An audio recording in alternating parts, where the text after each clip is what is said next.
here we are. This is S.x Love Psychedelics, and I'm your host, Dr. Kat, bringing you psychosexual conversations that will leave you intellectually turned on and hungry for more. How do you see that psychedelics can help support us regarding trauma in that way? You said in the body. I think a lot of people think of psychedelics, they think in the mind. You know, we're going through, we're thinking, we're playing out stories in our minds. So how does that relate with the body? So there are, of course, many different psychoactive substances that will meet an individual body, spirit, mind, psyche in different ways, and different ways every time, right? But there are certain compounds or plants that really land a person directly in their physical experience in a way that people are generally not. You know, my practice, as you said earlier, is in-bodied life. And I myself had to take quite a Herculean journey to return to my own vessel and to get cozy and to be back as a healthy inhabitant of this motherland, my body, right? And so, you know, MDMA, for example, is a very body-based experience, and it isn't as prone to visual experience, although some people have that.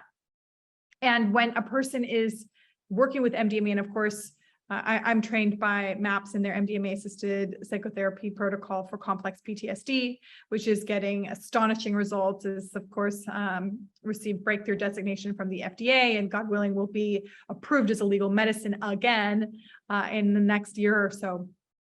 But when a person has an MDMA experience, they're able to, in many ways, revisit sites of injury and reconstitute themselves at those places where perhaps if they're not partnering with the medicine, they might not be able to go there without being dysregulated, and being dysregulated by either being overly numb or being hyperactivated or aroused. You know, they don't have the capacity with good reason to kind of be there and to revisit and to remember themselves, right? Like, you know, the opposite of remember isn't forgetting, it's to dismember, and we cut off parts of ourselves. So this particular compound really drops you right into your body in a way that feels so delightful and delicious, and allows you, with good support, to do some very corrective work around traumatic material. Mm-hmm. Yeah. Yeah. And you even mentioned earlier the concept of, you use the word dysregulation. So like bringing in the nervous system as a part of this conversation, how does the psychedelics impact the nervous system? Well, again, psychedelics affect everybody differently every time. You know, there are, some people can experience deep levels of calm, and others will be very dysregulated, will be hyperactivated and aroused. And, you know, I'm not cavalier about this work. Yeah. I don't think this work is for everybody. Right. And there are a lot of factors and variables that I want to ensure are in place before we invite the partner of a psychoactive substance into the equation, right? Because if you just take a drug or a medicine, like, you might have a bigger problem than when you started, even if your intentions are to course correct and heal. So we can't really predict what happens when we're working with psychoactive medicine. But if it's done in a good way, whatever happens, even if it's difficult, can be immensely generative. Tell us more about that. So let's start with what's necessary for this to be effective, right? For me, we heal in relationship. So we heal, of course, in the relationship we have with ourselves.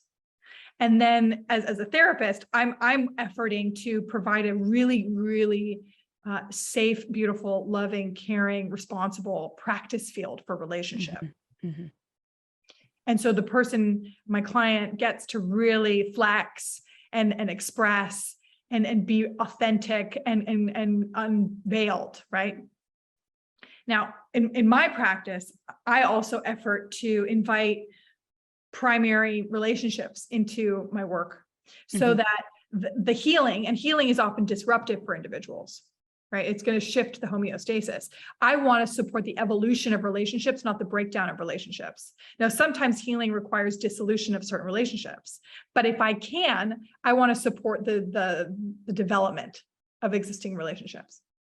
So I try to kind of cue in key players and support them in how to validate and regulate their loved one in order to support like deepening and more alignment and more care. I also do a tremendous amount of work with preparation, right? There's so much conversation in the field around integration, and we can talk about that. We should. Yeah, we will. But like, preparation sets you up for much ease in integration. If you prepare soil, harvest is easy. So it's not always easy when you're kind of going, hiking in the wild unknown. But if you prepare a person, you put in their kind of backpack of proverbial skills, a lot of different tools, they're going to fare better out there. Yeah. Yeah.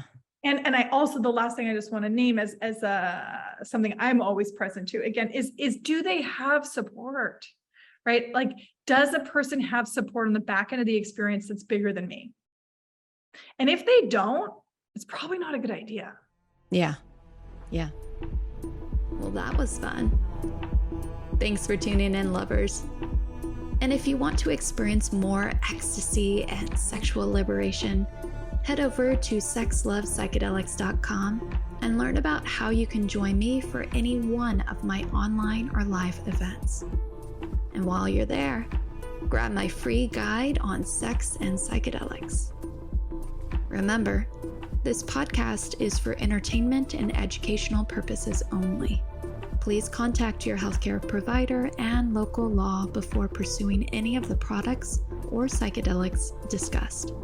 And one final note here. I make this show specifically for you. If you're loving the show, then be sure to leave me a review in iTunes or Spotify to let me know. Happy to be here and happy to serve. I'll see you next time on S.x Love Psychedelics.